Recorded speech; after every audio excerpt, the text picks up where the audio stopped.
Beneath what is now a bustling commercial district in the heart of Manhattan's Lower East Side, lie the forgotten foundations of one of America's most disturbing institutions. Under the iron fist of the Murphy family, the House of Religious Correction for Wayward Women operated between 1834 and 1867, claiming to rehabilitate fallen women through Christian discipline. Official records show that 456 women entered those doors. Only 127 ever left alive. For over 30 years, the Murphy family perfected a system so depraved that when investigators finally breached those walls, they found evidence of horrors challenging the very limits of human cruelty. Buried in sealed court documents for nearly a century, the true story of what happened behind those sacred walls remained until a construction crew in 1934 unearthed basement chambers, revealing the full scope of their operation. Before we continue with the story of Warden Patrick Murphy and his family's reign of terror, make sure to hit that notification bell and subscribe so you never miss our darkest historical mysteries. Tell us in the comments what state you're listening from. You might be surprised how close these events happen to your own hometown. What the Murphy family created wasn't just a house of correction. It was a perfectly orchestrated machine of exploitation that would make even the most hardened criminals recoil in disgust. A powder keg of moral panic and religious fervor, New York City in 1834 was a city transformed. Through America like wildfire, the Second Great Awakening had swept, leaving behind a society obsessed with sin, redemption, and the purification of souls.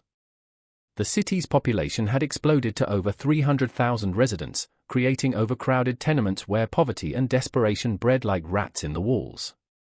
Daily, Irish immigrants fleeing the potato famine that would soon devastate their homeland arrived in ships that dumped human cargo onto the docks like sacks of grain. It was in this climate of social chaos and religious hysteria that Patrick Murphy, a former prison guard from County Cork, Ireland, saw an opportunity that would make his family wealthy beyond their wildest dreams. A man whose imposing 6 feet 3 inches frame cast shadows that seemed to swallow light itself, Patrick Murphy was a formidable figure. His weathered hands, scarred from years of brutal work in Ireland's notorious Kilmainham jail, could break a woman's wrist with the casual ease of snapping a twig. From his left ear to the corner of his mouth, a jagged scar ran, a memento from a prisoner's desperate escape attempt that had failed spectacularly. But it was his eyes, pale blue and utterly devoid of warmth, that truly revealed the monster beneath the pious exterior. When he spoke of God's will, his voice carried the authority of a man who believed himself to be divine judgment incarnate. In the old country, Patrick had learned his trade, where Irish rebels and political prisoners had taught him that every human being had a breaking point, and that breaking point could be found with the right combination of psychological manipulation and physical pain. The art of cruelty disguised as maternal care had been perfected by his wife, Kathleen Murphy, during her years as a workhouse supervisor in Boston's Irish Quarter. A woman of average height but extraordinary presence, she possessed the unique ability to inflict psychological torture while maintaining an expression of loving concern. Her thin lips would curve into what resembled a smile, but her dark eyes betrayed a satisfaction bordering on the sexual when witnessing another woman's humiliation. Kathleen understood that breaking a woman's spirit required a delicate touch, too much force, and they would retreat into madness, becoming useless for their purposes, too little, and they would retain hope, making them dangerous. She had studied the techniques used by the Magdalene laundries in Ireland, where fallen women were worked to death under the guise of moral rehabilitation, and she brought those methods to America with refinements born of her own twisted imagination. An intellectual sadism was brought to their unholy trinity by Seamus Murphy, Patrick's younger brother and the institution's chaplain, elevating their crude brutality into something approaching art. A failed seminary student with a brilliant mind twisted by rejection and bitterness, Seamus had been expelled from 3 different theological schools for what his professors delicately called inappropriate interpretations of Scripture. His sermons could reduce grown women to sobbing confessions of sins they had never committed, and his knowledge of human psychology allowed him to identify and exploit each victim's deepest fears and insecurities with surgical precision. Seamus possessed an encyclopedic knowledge of religious texts from multiple denominations, allowing him to craft theological justifications for any atrocity using the victim's own faith against them. Not out of historical curiosity, but as a practical guide for breaking human will, he had spent years studying the interrogation techniques used during the Spanish Inquisition. Significantly, the family's operation expanded when Patrick's eldest son, Thomas Murphy, returned from his failed attempt at establishing a shipping business in Boston. Thomas brought with him a sophisticated understanding of how money and influence flowed through New York's complex political machinery, along with a network of corrupt politicians, police officials, and businessmen who would become essential to the family's enterprise. Unlike his father's crude brutality, Thomas possessed a refined cruelty that came from his education at Harvard College and his exposure to the ruthless business practices of Boston's merchant class. He understood that true power lay not in violence, but in the systematic destruction of hope, and that the most effective way to control people was to make them complicit in their own degradation. From his business failures, Thomas had learned that success required diversification and careful risk management, lessons he would apply to the family's criminal enterprise with devastating effectiveness. The final member of this diabolical family was Mary Murphy, Patrick's sister-in-law and Kathleen's closest confidant, a woman whose own traumatic past had warped her into something barely recognizable as human. Mary had survived the horrific conditions aboard an immigrant ship where cholera had killed half the passengers, including her husband and 2 young children. The experience had left her with a profound hatred for weakness and suffering, which she rationalized as divine judgment against the unworthy. Her knowledge of herbs and primitive surgery techniques, learned from necessity during the voyage, allowed the family to keep their victims alive far longer than nature intended, prolonging their suffering with a precision that spoke to years of practice and experimentation. As the institution's medical attendant, Mary served in a position that gave her access to every woman who entered their facility and allowed her to document their physical and mental condition for the family's business purposes. On a bitter February morning in 1834, the House of Religious Correction for Wayward Women opened its doors, occupying a massive 4-story brick building that had previously served as a textile factory.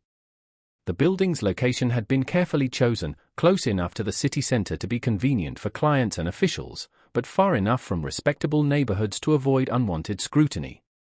The structure itself told the story of New York's rapid industrialization.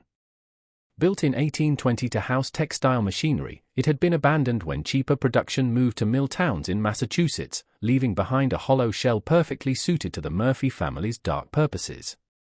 Except for narrow slits that allowed just enough light to navigate the corridors, the building's windows had been bricked over, but not enough for the inhabitants to gauge time or weather. This disorientation was deliberate. Without natural light cycles, the women lost track of days and weeks, making them more susceptible to manipulation and control. Heavily, the Murphy family had invested in soundproofing, installing thick wool insulation between the walls that muffled even the most desperate screams. The walls themselves were painted in deep, dark colors that seemed to absorb what little light penetrated the building, creating an atmosphere of perpetual twilight that crushed the spirit even before any direct abuse began. The institution's public face was that of a progressive rehabilitation center where women guilty of prostitution, adultery, public intoxication, or moral degeneracy could find redemption through prayer, honest work, and Christian education. To judges, police officials, and concerned families, the Murphy family marketed their services as a humane alternative to the squalid conditions of Blackwell's Island or the city's overcrowded prisons. They distributed pamphlets describing their revolutionary methods of moral rehabilitation through Christian love and discipline and published testimonials from supposedly reformed women. What made their operation particularly insidious was its legal foundation. New York's moral reform laws of the 1830s gave extraordinary power to religious institutions that claimed to offer rehabilitation services. The Murphy family had carefully studied these laws and crafted their charter to exploit every loophole, giving them nearly unlimited authority over the women placed in their care. Once a woman entered their facility, she essentially disappeared from the legal system until the Murphy family decided to release her, if they ever did. So broadly written were the laws that almost any behavior could be interpreted as moral corruption, requiring institutional intervention. An intricate network of corruption that reached into every level of New York society was what the Murphy family's success depended on, from street-level police officers to the most powerful political figures in the state. With the patience of a spider spinning its web, Thomas Murphy had cultivated these relationships, understanding that each connection made the entire network stronger and more difficult to unravel. These men didn't just tolerate the Murphy family's operation, they were its most valuable customers and most essential protectors. One of their most reliable sources of victims became Judge Hamilton Prescott of the Manhattan Criminal Court, a man whose public reputation as a moral crusader provided perfect cover for his private perversions. A pillar of the Presbyterian Church and a vocal advocate for moral reform, Prescott routinely sentenced young women to the House of Religious Correction for crimes as minor as being found alone with a man after dark or speaking too boldly in public. His courtroom became a hunting ground where attractive young women, particularly those without family connections or social standing, found themselves condemned to the Murphy family's tender mercies. What the court records never revealed was that Prescott received detailed reports on each woman's treatment and paid handsomely for private sessions where he could personally oversee their rehabilitation. Prescott had developed an elaborate system of legal pretexts that allowed him to extend sentences indefinitely, keeping his favorite victims available for as long as his desires required. The flow of women into the system was controlled by Police Captain Frederick Dunham through selective enforcement of morality laws that were so vaguely written they could be applied to almost any woman who caught his officers' attention. His constables would target attractive young women, particularly Irish and German immigrants who lacked family connections or social standing to fight back. Dunham had developed a system of manufactured evidence that could transform any woman into a moral criminal. A love letter could become evidence of adultery, a glass of wine could become proof of habitual drunkenness, and a conversation with a male acquaintance could become solicitation. His officers were trained to look for specific types of women, those who were alone, poor, foreign, or otherwise vulnerable to false accusations. The captain maintained detailed files on eligible targets, including their daily routines, family situations, and potential weaknesses that could be exploited during arrest and prosecution. Far beyond corrupt officials, the Murphy family's clientele extended to include some of New York's most respected businessmen, doctors, and religious leaders, men whose public facades of moral rectitude made their private degeneracy all the more shocking. Every Tuesday evening, shipping magnate Cornelius Vanderbilt maintained a standing appointment, paying the equivalent of a working man's monthly wages for the privilege of counseling the newest arrivals. Vanderbilt had specific preferences that the Murphy family catered to with disgusting precision, and his wealth and influence made him effectively untouchable by law enforcement. Medical examinations that determined which women were suitable for the family's most lucrative services were provided by Dr. Elias Whitfield, who served on the city's Board of Health, while also ensuring that diseases contracted during their captivity didn't spread to the paying customers. Perhaps most disturbing was the involvement of Reverend Josiah Hartford, pastor of one of Manhattan's largest Methodist congregations, whose participation gave the institution an aura of legitimate religious authority that deflected suspicion for years. Hartford not only provided theological cover for the Murphy family's activities but actively recruited victims from his own congregation. Young women who came to him seeking spiritual guidance for personal struggles found themselves declared morally corrupt and in need of intensive rehabilitation. Often focusing on the dangers of moral corruption among young women, Hartford's Sunday sermons created a climate of suspicion and fear that made his congregation eager to identify and report potential victims. His endorsement carried such weight in religious circles that other ministers began referring troubled women to the House of Religious Correction without question. The city's nascent social reform movement had also been corrupted by the Murphy family by infiltrating organizations dedicated to helping fallen women. On the board of the Ladies' Moral Reform Society, Mary Murphy served where she identified potential victims among the women seeking help and diverted them to the House of Religious Correction. Her reputation as a compassionate advocate for women's welfare provided perfect cover for her recruitment activities, and her position gave her access to detailed information about vulnerable women throughout the city. The irony was lost on no one except the victims themselves. The very organizations designed to protect them had been turned into hunting grounds by their predators. With banks and investment firms that laundered the family's profits through legitimate business ventures, Thomas Murphy had established financial relationships. The Merchants Bank of New York, under the direction of President Samuel Rothwell, accepted large cash deposits from the institution without question and invested the money in shipping ventures, real estate, and government bonds. This financial network not only cleaned their dirty money but also gave the Murphy family legitimate income sources that could withstand scrutiny from tax collectors and investigators. A carefully designed pattern intended to break down human dignity and resistance was what life inside the House of Religious Correction followed, a process that began the moment a woman crossed the threshold and continued until she either died or was broken so completely that she could never pose a threat to the operation. New arrivals were processed through an intake ritual that served as both humiliation and psychological conditioning, designed to strip away their identity and prepare them for the horrors that lay ahead. In what the Murphy family called the purification chamber, the intake process began, a windowless room in the building's basement where new arrivals were subjected to a degrading ritual disguised as medical examination and spiritual cleansing. Women were stripped naked and subjected to invasive medical examinations conducted by Mary Murphy, who claimed to be checking for signs of disease but was actually documenting physical characteristics for the family's client records.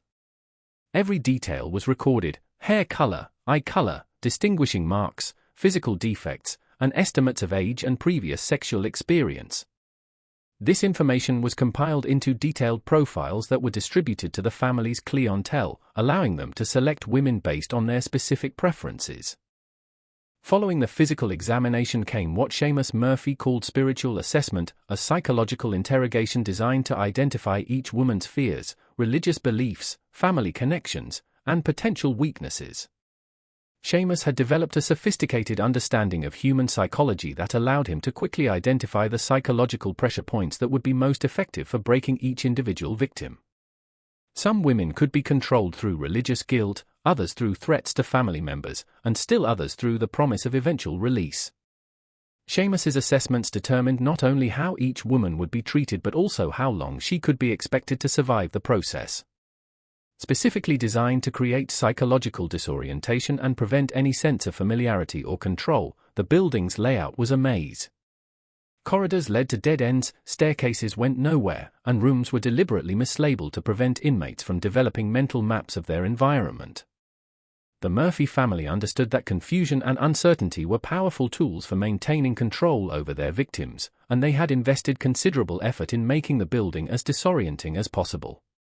Doors were unmarked, hallways changed direction without apparent reason, and the lighting was kept deliberately dim to make navigation difficult and dangerous.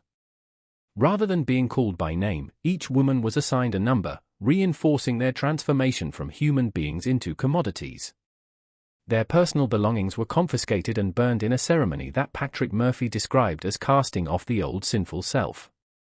Even wedding rings and religious jewelry were destroyed, severing the women's psychological connections to their former lives and identities.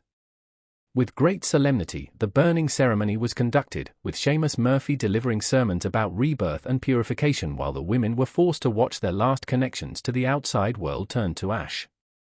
Designed to exhaust both body and spirit while generating income for the Murphy family through forced labor, the daily routine was grueling. At 4 o'clock in the morning, women were awakened for 2 hours of prayer and confession, a grueling psychological session where they were forced to confess to sins they had never committed and beg forgiveness for their inherent moral corruption. Led by Seamus Murphy, these morning sessions were used to reinforce each woman's sense of worthlessness and dependence on the family's mercy. The confessions were recorded and used as evidence of the women's moral depravity, providing legal justification for their continued imprisonment.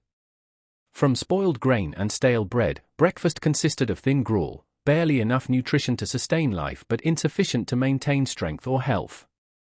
Another tool of control was the inadequate diet. Hungry, weakened women were less likely to resist or attempt escape, and their deteriorating physical condition made them more dependent on their captors for survival.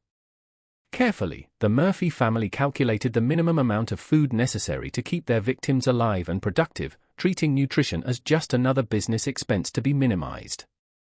In hard labor that generated income for the Murphy family while keeping the women too tired to plan escape attempts, the morning was spent.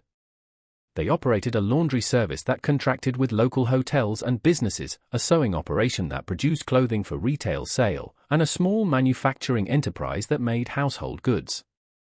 The work was back-breaking and dangerous, performed with primitive equipment in poorly ventilated spaces that reeked of chemicals and human misery. Women who became too weak or sick to work were either disposed of or relegated to other forms of service that required less physical strength but often proved even more degrading. Led by Seamus Murphy, afternoons were dedicated to moral instruction, whose sermons were masterpieces of psychological manipulation designed to convince the women that their suffering was not only deserved but necessary for their spiritual salvation. Seamus had studied the techniques used by religious interrogators during the Spanish Inquisition and adapted them for his purposes, using guilt, shame, and fear to break down psychological resistance. His afternoon sessions often lasted for hours, with women forced to remain standing while Seamus detailed their moral failings and the divine judgment that their sins had brought upon them. The most terrifying aspect of life in the institution was brought by evenings, the personal guidance sessions with clients where the Murphy family's true business took place. Women were told that these sessions were part of their rehabilitation, that wealthy Christian men were generously donating their time to provide moral counseling and spiritual guidance. The reality was far more sinister than even the most cynical observer might have imagined. In specially prepared rooms in the building's basement, these sessions were held where human beings were reduced to objects for the gratification of men whose wealth and social position had convinced them that other people existed solely for their pleasure. Based on physical appearance, personality traits, and the specific preferences of their clientele, the family had developed an elaborate system for categorizing their victims. Some men preferred broken women who had been reduced to complete submission, while others enjoyed the challenge of conquering those who still retained some spark of defiance. To every perverted desire, the Murphy family catered, transforming what should have been a place of healing into a marketplace for human degradation where women were bought and sold like livestock. The veneer of religious authority that covered every atrocity was what made their system particularly effective. Victims were told that resistance to their treatment was resistance to God's will, that their suffering was purifying their souls, and that submission to their tormentors was a form of holy obedience. Seamus Murphy's theological expertise allowed him to quote scripture in support of any abuse, no matter how depraved, convincing many victims that their torture was somehow sanctified by divine approval. Just when we thought we'd seen the depths of the Murphy family's depravity, the discovery of their record-keeping system revealed an even more disturbing truth about their operations. If this story is giving you chills, share this video with a friend who loves dark mysteries. Hit that like button to support our content, and don't forget to subscribe to never miss stories like this. Let's discover together what horrors those meticulously kept records would reveal. Far more sophisticated than a simple exploitation scheme, the Murphy family's operation was a carefully managed business enterprise with detailed financial records, client databases, and systematic methods for maximizing profit from human suffering that would have impressed the most ruthless robber barons of the era. With his Harvard education and business background, Thomas Murphy had transformed his family's cruelty into a model of cold efficiency that treated human beings as raw materials to be processed and refined into profitable commodities. 3 separate sets of books were maintained by the family, each serving a different purpose in their elaborate deception. The first, available for inspection by legal authorities, showed modest income from rehabilitation services, charitable donations, and the sale of goods produced by reformed women learning honest trades. The second, shared only with their network of corrupt officials, detailed bribes, protection payments, and the complex financial arrangements that kept their operation running smoothly. The third, hidden in a secret compartment behind a false wall in Thomas Murphy's private office, recorded their true earnings from what they euphemistically called moral guidance services. This hidden ledger, discovered decades later during renovation of the building, revealed an operation that generated the equivalent of millions in today's currency, making the Murphy family one of the wealthiest criminal enterprises in American history. Into membership tiers, their client base was organized, each with different privileges and pricing structures that maximized revenue while maintaining the illusion of moral respectability. Marketed to lower-level officials and small businessmen, basic membership allowed access to group counseling sessions where multiple clients could observe the humiliation of prisoners for a modest fee. As educational opportunities where respectable men could witness the rehabilitation process and understand the importance of moral reform, these sessions were presented. For wealthier clients, premium memberships included private sessions with specific women, detailed progress reports, and the opportunity to participate in the design of individual rehabilitation programs. The most expensive platinum service offered clients the opportunity to participate in the intake process for new arrivals, allowing them to select their victims from among the fresh captures and specify exactly how they wished their chosen women to be reformed. What they called specialty services for clients with particular interests or unusual requirements had also been developed by the Murphy family. Some men paid extra to participate in the fake religious ceremonies that Seamus Murphy conducted, where they could play the role of divine judgment incarnate while inflicting psychological torture on helpless victims. Others purchased the right to design specific torments for women who had rejected them in the outside world, turning the institution into a vehicle for personal revenge disguised as moral correction.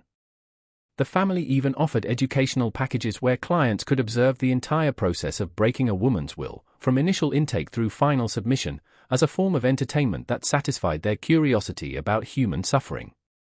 With similar operations in other cities, Thomas Murphy had established connections, creating a network that allowed them to trade women like commodities in a market that spanned multiple states.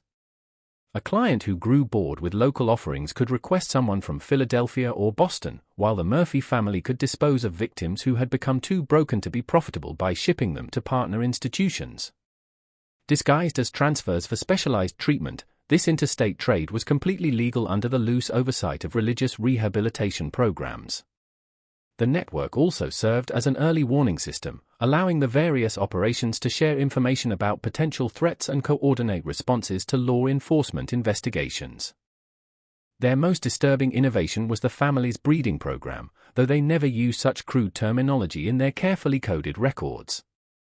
Young women who became pregnant during their captivity were kept in special quarters in the building's attic until they gave birth, after which their children were either sold to childless couples willing to pay substantial fees for rescued orphans or raised within the institution to become the next generation of victims and perpetrators. Multiple purposes were served by the program. It provided additional revenue, created a renewable source of victims, and offered clients the opportunity to participate in what Seamus Murphy described as the creation of new life through moral purification. With the same cold efficiency she brought to her medical duties, Mary Murphy oversaw this aspect of the operation, maintaining detailed health records on each woman that tracked menstrual cycles, pregnancies, and physical condition with the precision of a livestock breeder.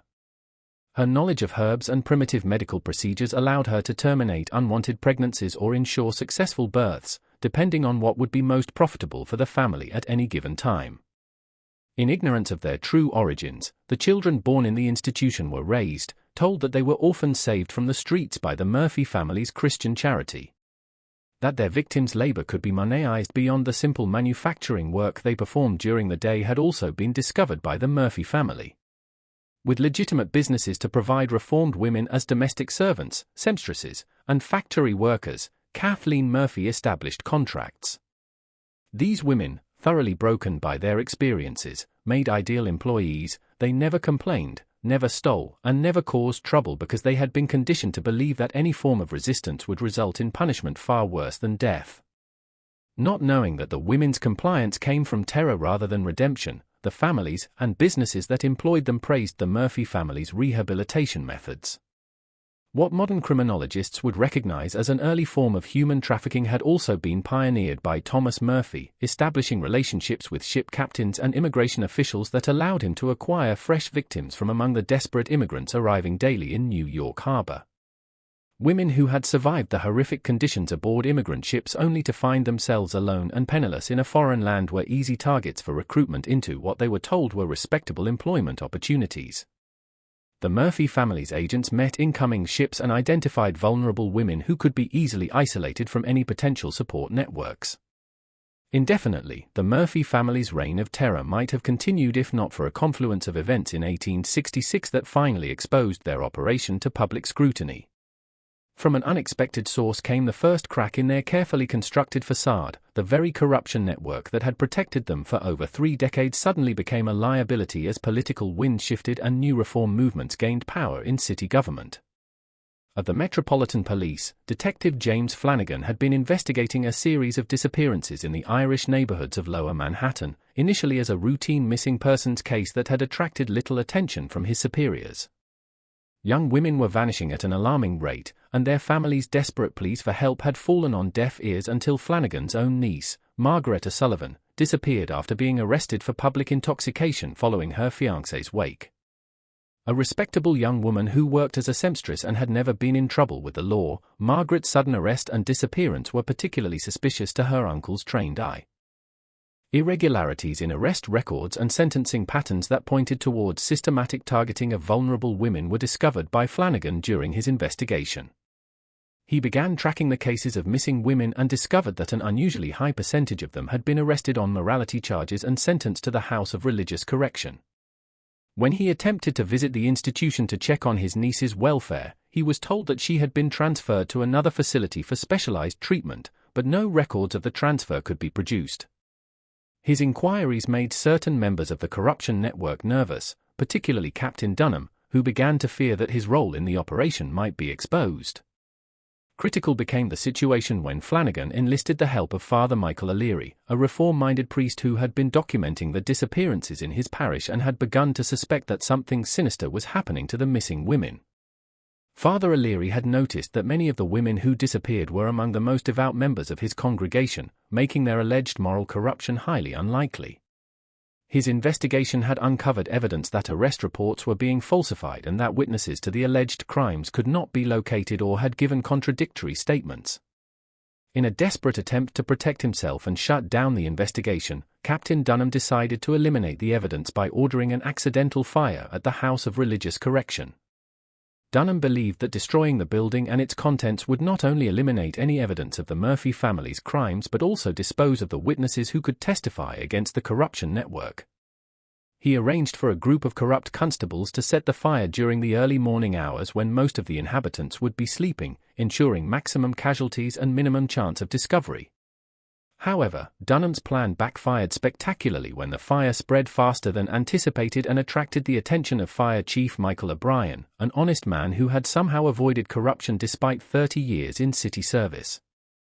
Instead of destroying evidence, the fire revealed horrors that had been hidden from public view for over 3 decades. On the night of November 15, 1866, when firefighters arrived at the burning building, they expected to find a typical institutional fire with some casualties and property damage. Instead, they discovered dozens of women chained in basement rooms that didn't appear on any official building plans, their screams audible even over the roar of the flames. Immediately, Fire Chief O'Brien ordered his men to break down every door and search every room, regardless of whether they were supposed to be occupied. What they found in those hidden chambers challenged their understanding of human depravity and convinced them that they had stumbled upon something far more sinister than a simple institutional fire. Women in various states of physical and mental breakdown were discovered in conditions that defied description. Some had been chained to walls for so long that their limbs had atrophied, while others showed signs of systematic torture that had clearly been ongoing for years. The true nature of their operation was revealed by the Murphy family's response to the fire, demonstrating their complete lack of human conscience. Instead of showing concern for the women trapped in the building, their first priority was destroying documents and evidence that could implicate them in criminal activity.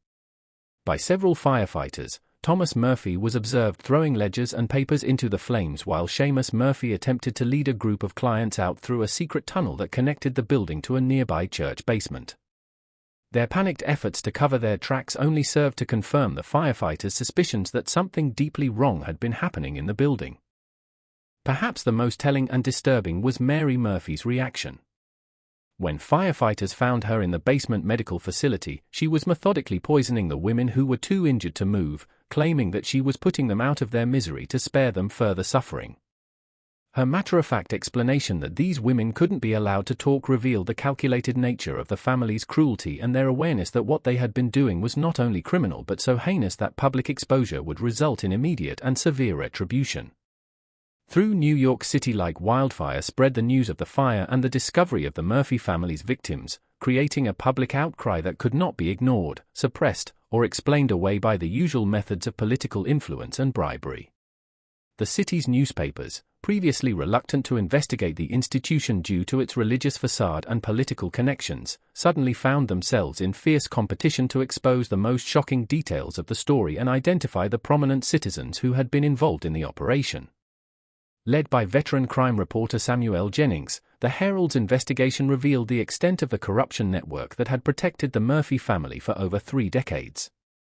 Jennings had spent weeks tracking down financial records, interviewing survivors, and following the complex web of payments and favors that had kept the operation running smoothly.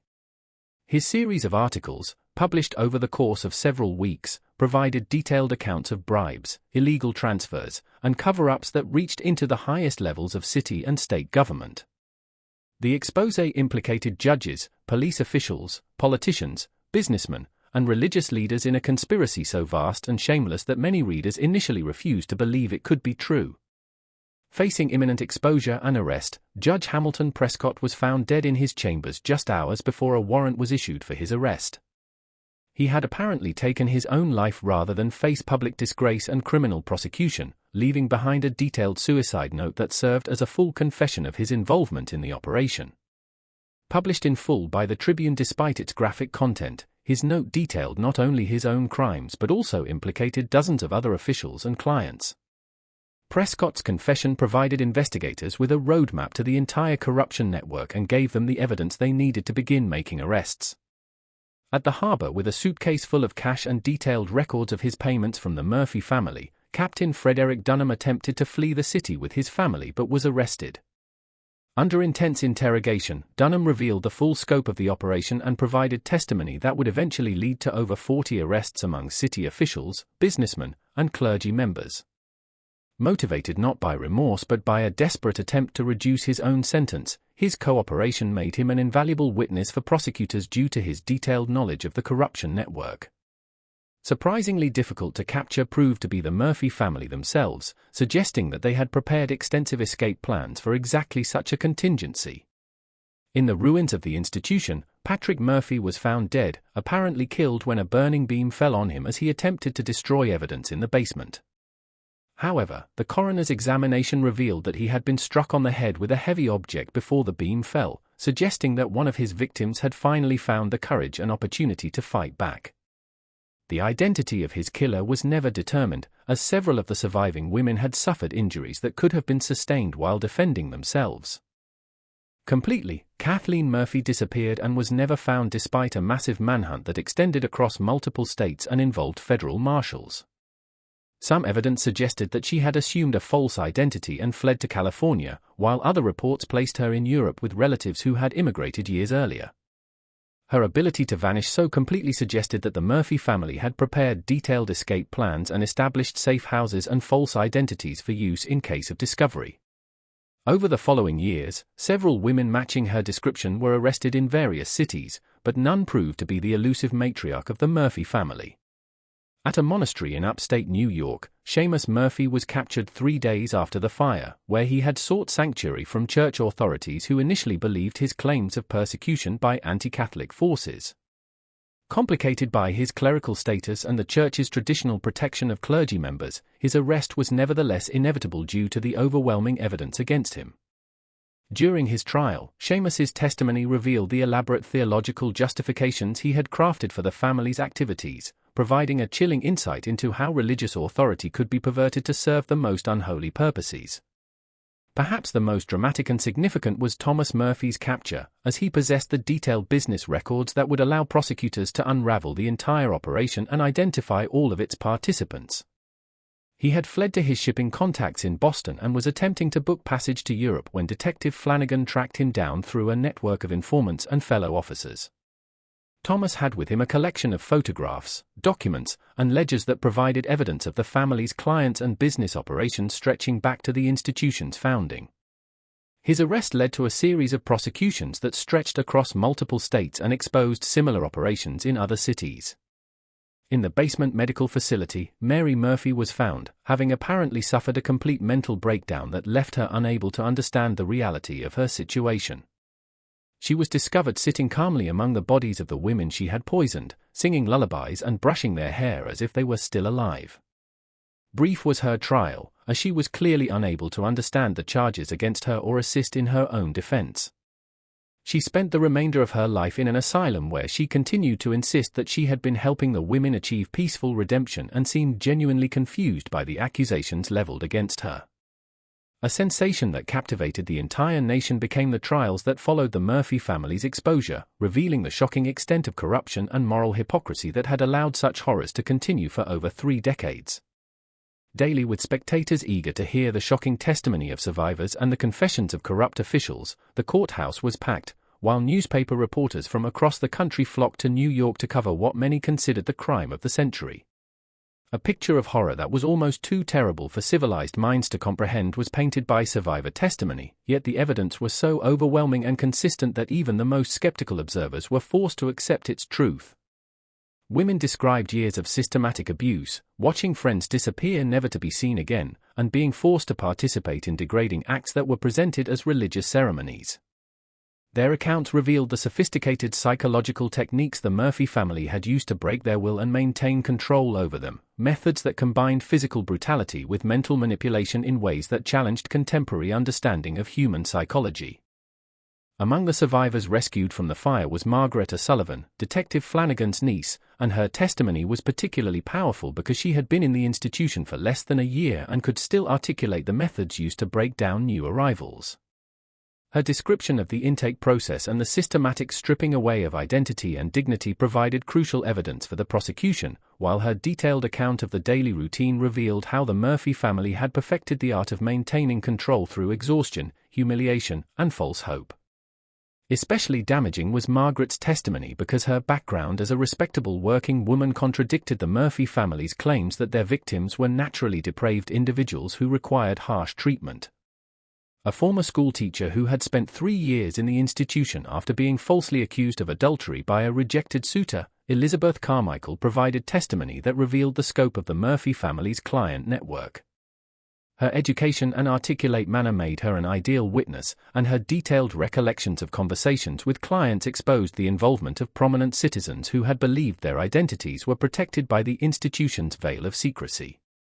Elizabeth's testimony revealed that many clients had specifically requested women of certain backgrounds or professions, turning the institution into a catalog service for those wealthy enough to afford custom degradation. The complicity of New York's social and religious elite in the Murphy family's crimes was also exposed by the trial, revealing a level of moral corruption that shocked even the most cynical observers. Prominent businessmen who had presented themselves as moral reformers were revealed to be regular clients of the institution, their names appearing repeatedly in Thomas Murphy's detailed client records. Religious leaders who had preached about the salvation of fallen women were shown to have been actively involved in their exploitation, using their moral authority to identify and recruit victims for the Murphy family's operation. Particularly scandalous was Reverend Josiah Hartford's trial because of his prominence in the Methodist community and his reputation as a moral crusader. His defense attorneys attempted to portray him as a well-meaning minister who had been deceived by the Murphy family's false claims of rehabilitation, but the evidence against him was overwhelming. Survivors testified that Hartford had personally participated in their abuse, using his theological knowledge to craft elaborate justifications for their suffering. His own journals, seized during his arrest, revealed a man who had long since abandoned any pretense of Christian morality and viewed his victims as objects created by God for his personal gratification. Evidence of the operation's financial scope was provided by the business record seized from Thomas Murphy and revealed connections to similar institutions across the country, exposing a network of exploitation that had operated under the cover of moral reform for decades. The record showed that the Murphy family had been in contact with operators in Philadelphia, Boston, Chicago, and other major cities, sharing techniques, trading victims, and coordinating their activities to avoid law enforcement attention.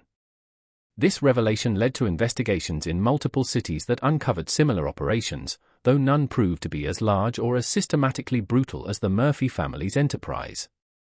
Complicated by the fact that many of the Murphy family's actions had been technically legal under the broad powers granted to religious rehabilitation institutions were the legal proceedings.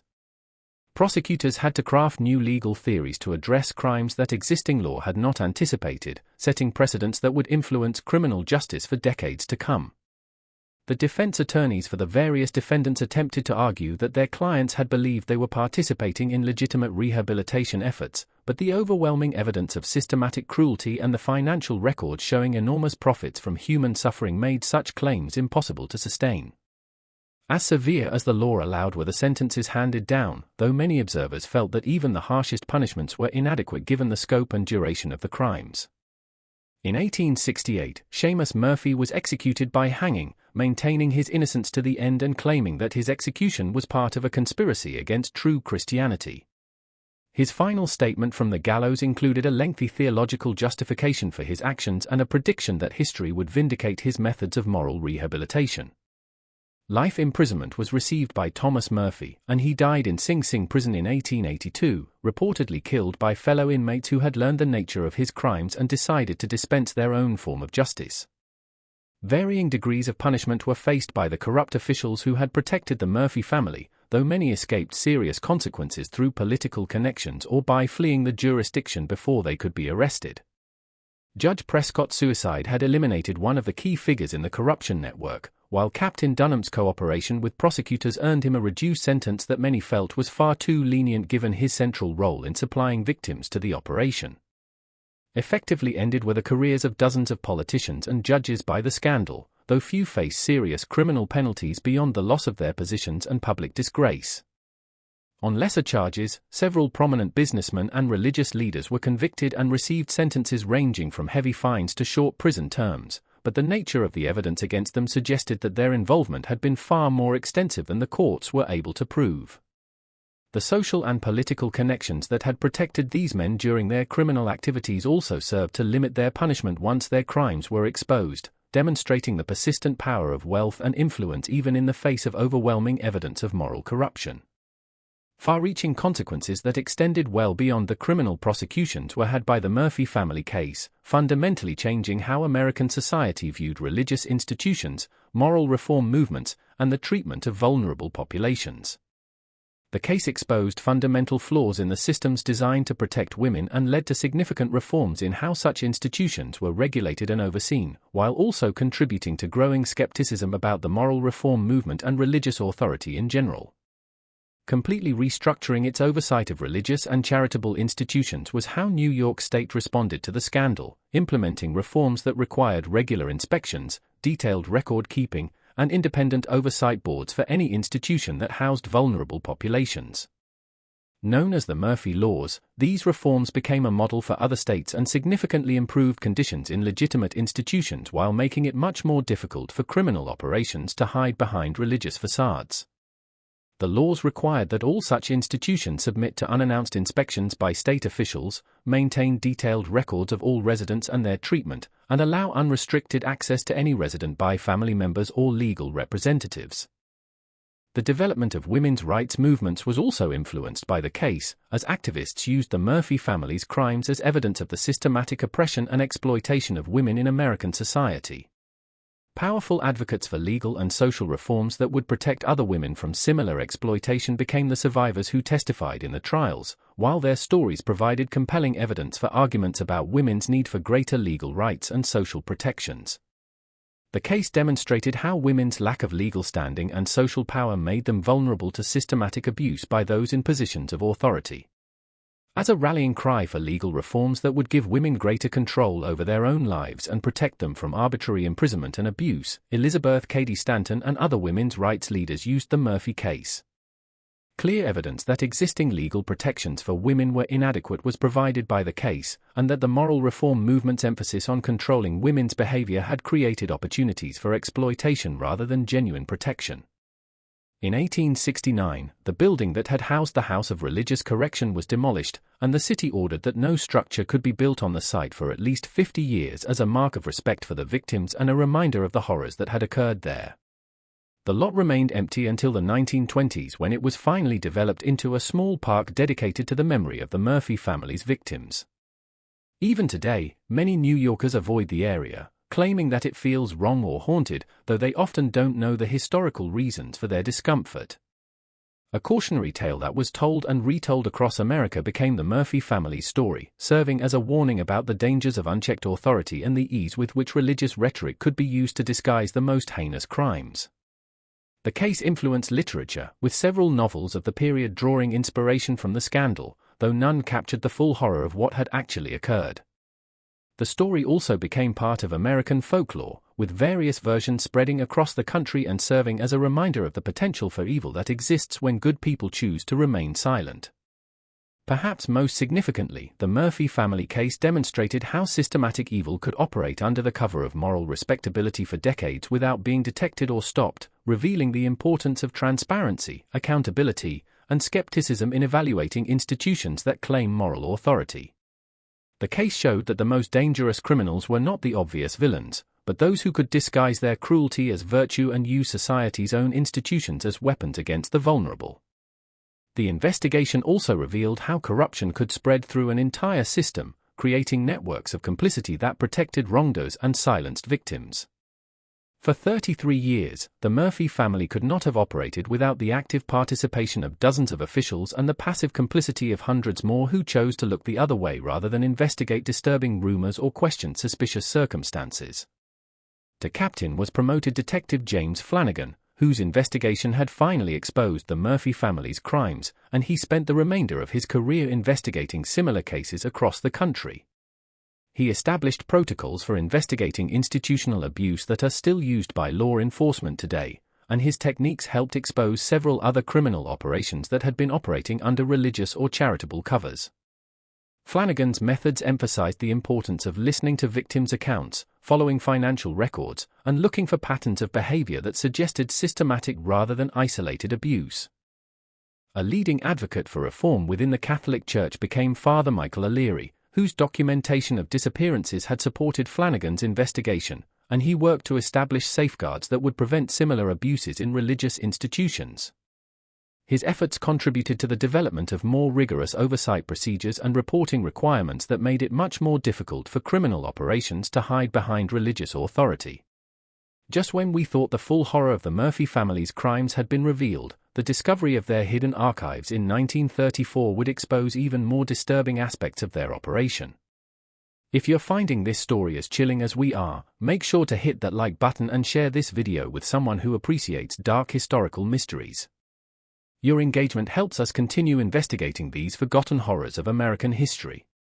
Nearly 70 years after the Murphy family's downfall, in 1934, construction workers renovating the building that had been erected on the site of their former operation made a discovery that would reopen wounds that many had hoped were finally healed.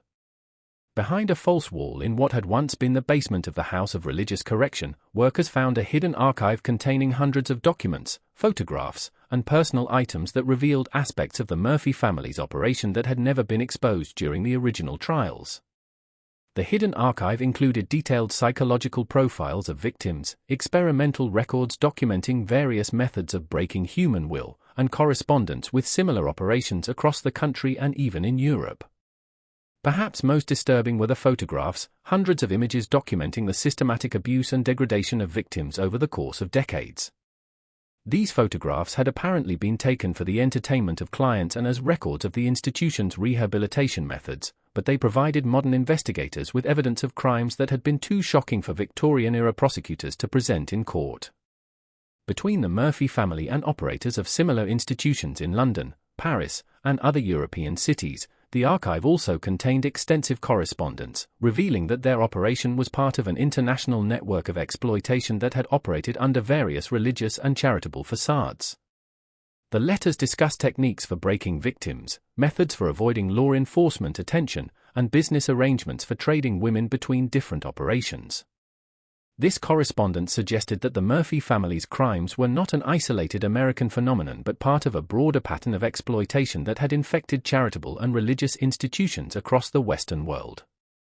Among the most chilling discoveries were Seamus Murphy's personal journals, which provided insight into the theological and philosophical justifications he had developed for the family's crimes. His writings revealed a man who had convinced himself that he was conducting legitimate religious experiments in human nature and redemption, testing the limits of human endurance and faith through systematic torture. His journals contained detailed observations about the psychological effects of various forms of abuse and his theories about the relationship between suffering and spiritual purification. Not discovered during the original investigation were also included in the archive, financial records showing that the Murphy family's operation had been even more profitable than previously known. These records revealed additional sources of income, including the sale of victims to international trafficking networks and participation in illegal medical experiments conducted by physicians who were studying the effects of various forms of physical and psychological trauma. The financial scope of the operation was staggering, with profits that would be worth tens of millions of dollars in modern currency. Perhaps most heartbreaking were the personal items that had belonged to victims, letters from home that had never been delivered, religious medallions and family photographs that had been confiscated during intake, and diary entries that some women had managed to write in secret during their captivity. These items provided names and faces for many victims who had previously been known only as numbers in the Murphy family's records, allowing historians to begin the process of documenting individual stories and honoring the memory of those who had suffered and died in the institution. A new investigation prompted by the discovery of the hidden archive was led by the New York City Police Department's newly formed Historical Crimes Unit, which was tasked with documenting the full scope of the Murphy family's crimes and identifying any additional victims or accomplices. Conducted with modern forensic techniques and historical research methods, this investigation revealed that the Murphy family's operation had been even larger and more systematic than the original prosecutors had been able to prove. That some members of the Murphy family's network had escaped justice and continued their criminal activities in other locations after the original scandal was also uncovered by the new investigation. Several unsolved disappearances and mysterious deaths in other cities showed patterns that suggested the involvement of former Murphy family associates, indicating that the network's influence had extended far beyond what had been revealed during the original trials. Disturbing questions about the nature of evil and the capacity for ordinary people to participate in or ignore systematic atrocities continue to be raised by the Murphy family case.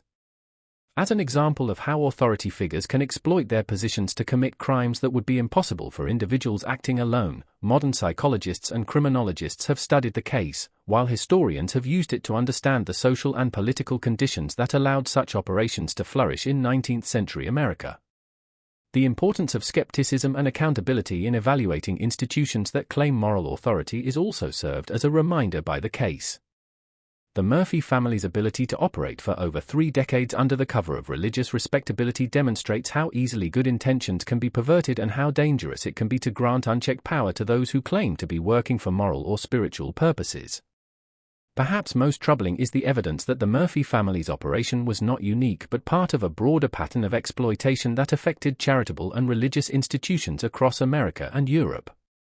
The correspondence found in the hidden archive suggests that similar operations existed in many major cities, protected by networks of corruption and enabled by legal systems that granted extraordinary power to religious and charitable organizations. Not just the women who suffered and died in their institution were the Murphy family's victims, but all of society, which was corrupted by the existence of such systematic evil and the complicity required to maintain it. The case demonstrates how the abuse of the most vulnerable members of society ultimately threatens the moral foundation of civilization itself, requiring constant vigilance and courage from those who would protect the innocent. Modern efforts to protect vulnerable populations and ensure accountability in institutions that serve them continue to be influenced by the legacy of the Murphy family case.